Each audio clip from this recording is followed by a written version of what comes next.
What is up, guys? We're back with another UFC Fight Night prediction video. We got UFC Fight Night in Seattle this weekend, and this is a pretty good card. And I'm making some wild predictions. I'm not going, not going with the trends on a couple of these picks here, right? So, without further ado, let's get right into it. First off, we've got Terrence McKinney versus Kyle Nelson.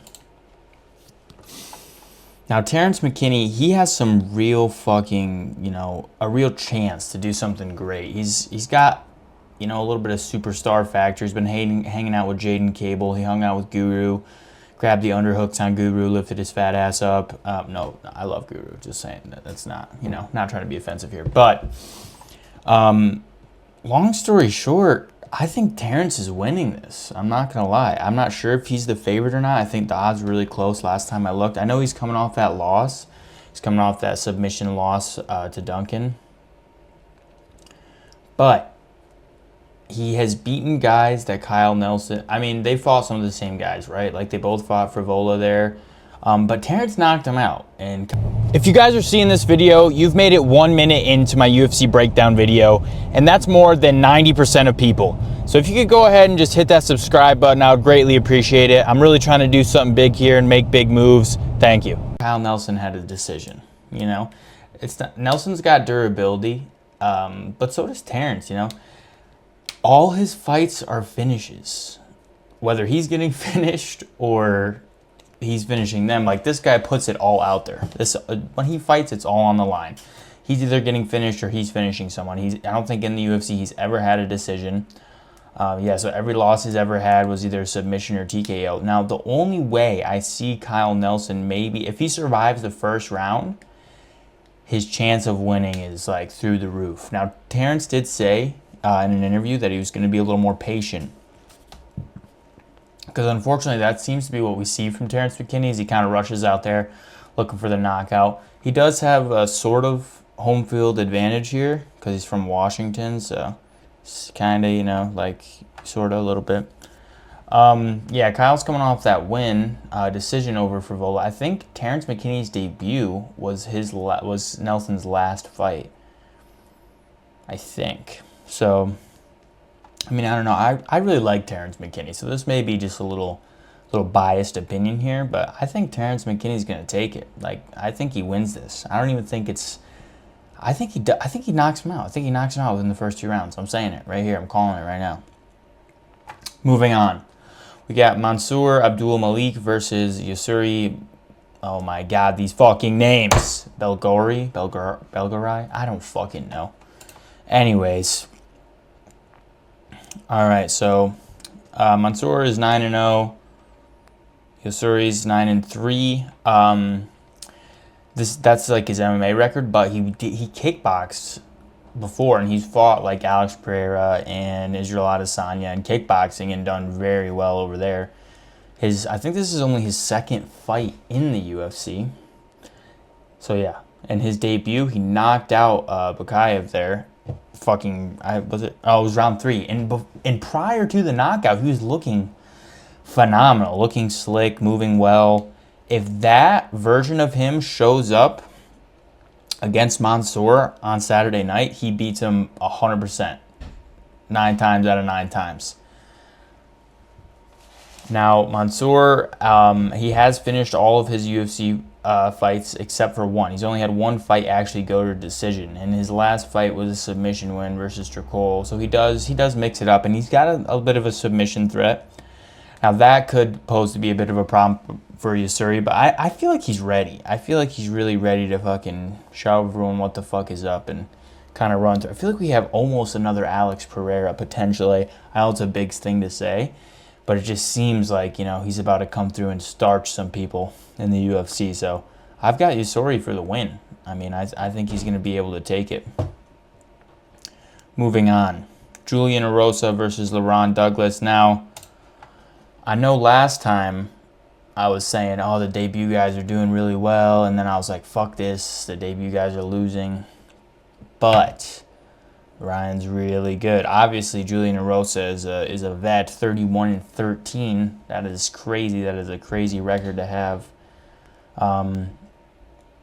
He's coming off that loss to McQuizzle Costa decision. And here's the thing. That is an honorable loss, especially after what we just saw Costa do to Dan Ige.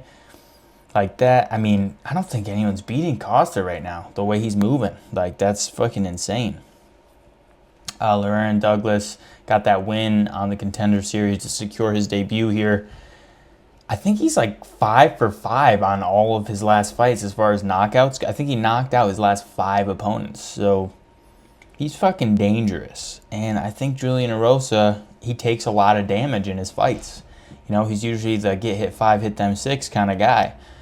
And you can't get hit a 6th time by Laurent Douglas. Like, you're getting knocked the fuck out. So, yeah, I think Douglas is going to be able to take this win, secure his debut. Yeah, I think that's, I mean, this is a good matchup. I think this is a good fight. But, yeah, I think Douglas takes this one. Next, Michael Chiesa versus Nico Price. Oh, my God.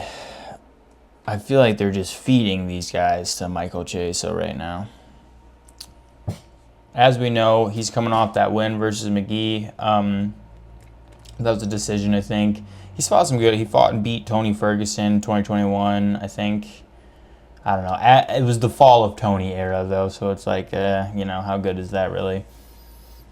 He's a submission artist, too. Like, he could easily take Nico Price to the ground, I think, and possibly get a submission in this fight.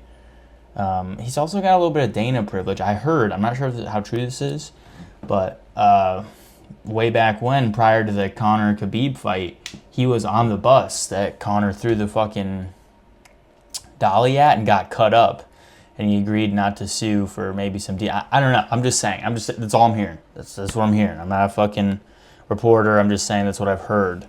I've heard that through the grapevine. I mean, yeah. Michael's 19-7. Nico Price is 16-10, and he's on a 3-fight losing streak. Michael's on a 3-fight winning streak. We all remember what happened last time he fought Nicolay, that brutal fucking standing knockout. I think that was round 1 or round 2. It was just, yeah. I mean, I really like Nico Price. He's a very nice dude, but I don't think he really has a shot at winning this. Yeah, I think Michael Chiesa is gonna end up winning this one fairly easily too. I think this is not even that hard of a matchup for him, if I'm being completely honest here. Yeah, it seems pretty straightforward. I mean, I'm not sure the age of these guys. They're both similar though. They're both getting up there. I see some gray in your beard, Michael Chiesa, you know.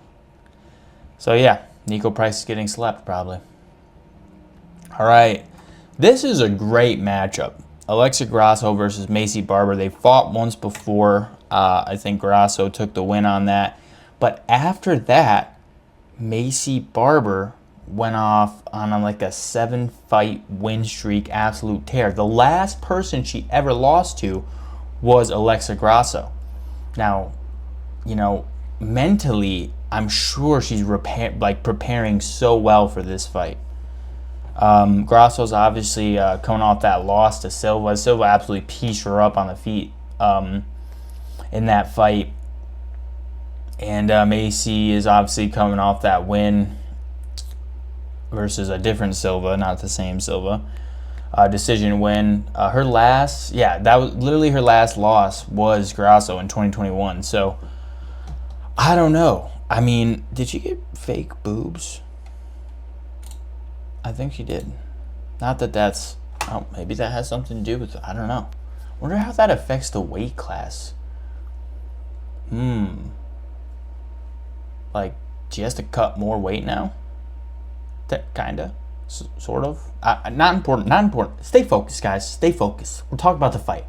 Alexa Grasso versus Macy Barber. I think Macy's going to win. I think she's very durable.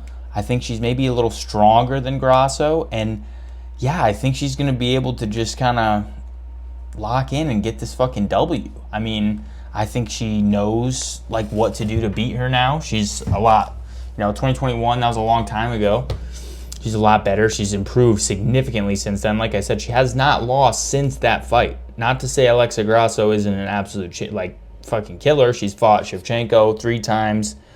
Beat her once, lost once. I think they had her draw as well. So she's been the champ. She's done it all. But Macy Barber is ready for that fucking title shot after this. So I think Macy wins, gets the title shot. And I think we might be looking at the next champion right here, Macy Barber. Yeah, Macy for the dub. Last, the main event, Israel Adesanya versus Joe Pfeiffer. Pfeiffer, I don't fucking know. Is he washed? Oh, see that? Play on words there. Israel Adesanya, is he washed? Yes, he's washed. But that doesn't mean he's not still very good. He's washed. He is a shell of his former self. I'm surprised. I didn't even know he was still number 4. I feel like the guy's just done nothing but lose for a while now. It seems like. Yeah, I mean, Israel Adesanya, he's on a 3-fight losing streak. His last fight was that loss to Imavov. Got knocked out round 2. I mean, prior to the knockout, he was doing well though. Not that I'm just saying. So yeah, I mean, we know what Izzy's capable of. We've seen him fight. We know he can be, he was the champion. Now, Joe Pfeiffer, he's on a 3-fight win streak. He just got that win over Magomedov. He got a submission win over a Magomedov. I mean, his ground game is good. He's a submission threat. Like, that would be the only problem for Israel Adesanya. But who takes him down? Like, do people take down Israel Adesanya? Typically, no. And I think Izzy kind of knows, hey, if I don't get a win, I'm fucking done. Like, is Israel Adesanya washed? Yes. I 100% think he is not nearly as good as he used to be, but I still think he is levels above Joe Pfeiffer. I think he will absolutely destroy Joe Pfeiffer. I think on the feet, Joe is no match for him at all, and he'll be able to stuff the takedowns and just beat the absolute brakes off him. So I'm giving Izzy the win here. I mean, I don't know if he's the favorite or not. I think these odds were pretty close too, but I think Izzy's going to take this. And in his mind, I know he knows, like, if I don't start getting some wins, I'm fucking done. So, yeah, those are my picks for the UFC Fight Night event in Seattle this Saturday. If you guys enjoyed this video, please drop a like, subscribe, comment. Yeah, peace.